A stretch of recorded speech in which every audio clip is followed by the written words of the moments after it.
തിരുവനന്തപുരത്തെ A class വാർഡാണ് Sasthamangalam. Sasthamangalam ഇപ്പോൾ വാർത്തകളിൽ നിറഞ്ഞിരിക്കുന്നത് നമ്മുടെ ശ്രീലേഖ മാഡം അവിടെ മേയർ സ്ഥാനാർത്ഥിയായി മത്സരിക്കുന്നത് കൊണ്ടാണ്. ശ്രീലേഖ മാഡത്തെ BJP മേയർ സ്ഥാനാർത്ഥിയായി അവരോധിച്ചിരിക്കുന്നു. മേയർ സ്ഥാനാർത്ഥി എന്ന രീതിയിൽ തന്നെയാണ് ശ്രീലേഖ മാഡത്തിൻ്റെ നടപ്പും ഇരിപ്പും ഭാവവും ഒക്കെ. പക്ഷേ ശാസ്തമംഗലത്ത് മാഡം വിജയിക്കുമോ? അതാണ് പൊളിറ്റിക്സ് കേരള ചർച്ച ചെയ്യുന്നത്.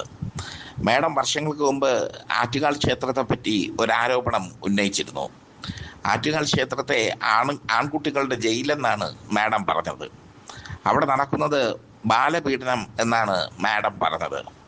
ആൺകുട്ടികളുടെ കുത്തിയോട്ട വ്രതത്തെയാണ് മാഡം ഉദ്ദേശിച്ചത്. എന്തായാലും അതൊന്ന് വലിയ ചർച്ചയായി മാറി. മാഡം പറഞ്ഞതിൽ തന്നെ ഉറച്ചു നിന്നു. അതിന് കാരണമുണ്ട്. മാഡത്തിനന്ന് അധികാരം ഉണ്ടായിരുന്നു. അധികാരമുള്ള മാഡം അധികാരത്തിൻ്റെ കരുത്ത് കാണിച്ചു. ഇപ്പോൾ മാഡം കൗൺസിലറാകാൻ വേണ്ടി ഇറങ്ങി തിരിച്ചിരിക്കുന്നു. വെറുമൊരു കൗൺസിലറല്ല, മേയർ സ്ഥാനാർത്ഥി തന്നെയാണ് മാഡം. ശാസ്തമംഗലം BJPയുടെ സിറ്റിംഗ് വാർഡാണ്, അതിൽ യാതൊരു തർക്കവുമില്ല. അതിനു മുമ്പ് അത് CPMൻ്റെ സിറ്റിംഗ് വാർഡായിരുന്നു. കഴിഞ്ഞ തവണ BJP കോൺഗ്രസിനെ പരാജയപ്പെടുത്തി. CPMനും കോൺഗ്രസിനും നല്ല സ്വാധീനമുള്ള സ്ഥലം തന്നെയാണ് ശാസ്തമംഗലം. പക്ഷെ കഴിഞ്ഞ തവണ BJP സ്ഥാനാർത്ഥി ജയിച്ചു കയറിയത് അദ്ദേഹം അവിടുത്തെ അമ്പല കമ്മിറ്റിയിലെ സെക്രട്ടറി ആയിരുന്നു. NSSൻ്റെ പിന്തുണയുണ്ടായിരുന്നു. അങ്ങനെയൊക്കെ അദ്ദേഹം ജയിച്ചു കയറി. കോൺഗ്രസ് സ്ഥാനാർത്ഥിക്ക് വലിയ എതിർഘടകങ്ങളുണ്ടായിരുന്നു. കാരണം ഗ്രൂപ്പിസം ശക്തമായിരുന്നു. ആ ഗ്രൂപ്പിസം കാരണമാണ് കഴിഞ്ഞ തവണ കോൺഗ്രസിന് ശാസ്തമംഗലം സീറ്റ് നഷ്ടപ്പെട്ടത്. ഇത്തവണ കോൺഗ്രസ്സുകാർ എല്ലാവരും കൂടി ചേർന്ന് ഒരൊറ്റ നേതാവിനെ കണ്ടെത്തിയിരിക്കുന്നു. സരള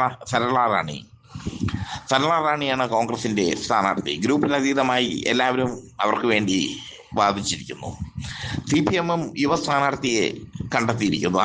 അമൃതയാണ് CPMന് വേണ്ടി അവിടെ മത്സരിക്കുന്നത്. യഥാർത്ഥത്തിൽ ശാസ്തമംഗലത്ത് മത്സരം നടക്കുന്നത് CPMും കോൺഗ്രസും തമ്മിലാണ്. നമ്മുടെ ശ്രീലേഖ മാഡം 3ാം സ്ഥാനത്തേക്ക് പോകേണ്ടി വരും. കാരണം CPMനും കോൺഗ്രസിനും ശക്തരായ സ്ഥാനാർത്ഥികളാണ് ശാസ്തമംഗലത്ത് ഉള്ളത്. സരള റാണിക്ക് ജയസാധ്യത വളരെ കൂടുതലാണ്. അമൃത 2ാമതായി ഫിനിഷ് ചെയ്യാനുള്ള സാധ്യതയും ഉണ്ട്. പൊളിറ്റിക്സ് കേരളയുടെ തട്ടകം തിരുവനന്തപുരമാണ്. അതുകൊണ്ട് തന്നെ ശാസ്തമംഗലത്ത് എന്താണ് നടക്കുന്നതെന്ന് കൃത്യമായി ഞങ്ങൾക്ക് തിരിച്ചറിയാൻ പറ്റും. ശാസ്തമംഗലം വാർഡിനും ഒരു പ്രത്യേകതയുണ്ട്. ഒരു ഉപരിവർഗക്കാർ താമസിക്കുന്ന ഒരു വാർഡാണ്. അവർ അമ്പലം, വിശ്വാസം ഇതിലൊക്കെ അധിഷ്ഠിതമായ ഒരു ജീവിതം നയിക്കുന്നവരാണ്. അതുകൊണ്ട് തന്നെ ശ്രീലേഖ മാഡത്തിന് അവിടെ ജയം എളുപ്പമാവില്ല. പിന്നെ കുറേ നടക്കാം. ശ്രീലേഖ മാഡം കുറേ നടന്ന് കാല് ചെയ്യാം എന്നുള്ളതല്ലാതെ അവിടെ ഒരു ചുക്കും ചുണ്ണാമ്പും സംഭവിക്കാൻ പോകുന്നില്ല.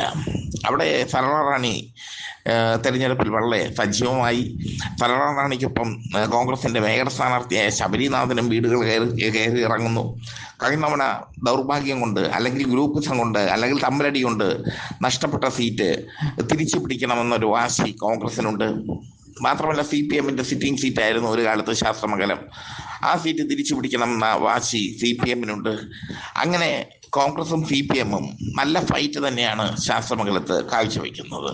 അതിനിടയിലാണ് ശ്രീലേഖ മാഡം ഇറങ്ങുന്നത്. യഥാർത്ഥത്തിൽ ശാസ്തമംഗലത്ത് ശ്രീലേഖ മാഡം ഒരു ചുക്കുമല്ല, ഒരു ചുണ്ണാമ്പുമല്ല. പക്ഷെ മാധ്യമ ശ്രദ്ധ മാഡത്തിന് അമിതമായി ലഭിക്കുന്നു. അതുകൊണ്ട് തിരുവനന്തപുരം ജില്ലയ്ക്ക് പുറത്തുള്ളവർ കരുതുന്നത് അവിടെ മാഡം വലിയ മാജിക്ക് കാണിക്കുമെന്നും വലിയ ഭൂരിപക്ഷത്തിൽ ജയിച്ചു കയറുമെന്നും മേയറായി മാറുമെന്നും ഒക്കെയാണ്. മാഡത്തിന് മേയറാകാൻ ഒരു സാധ്യതയുമില്ല. അവിടെ നിന്ന് ജയിച്ച് മേയറാകാൻ മാഡത്തിന് ഒരു സാധ്യതയുമില്ല. ജയിച്ചാൽ BJP അധികാരത്തിൽ വന്നാൽ, ശാസ്തമംഗലത്ത് നിന്ന് മാഡം ജയിച്ചാൽ BJP അധികാരത്തിൽ വന്നാൽ ശ്രീലേഖ മേയറാകാനുള്ള സാധ്യതയുണ്ട്. പക്ഷെ BJP അധികാരത്തിൽ വരാനുള്ള സാധ്യത വളരെ വിരളമാണ്.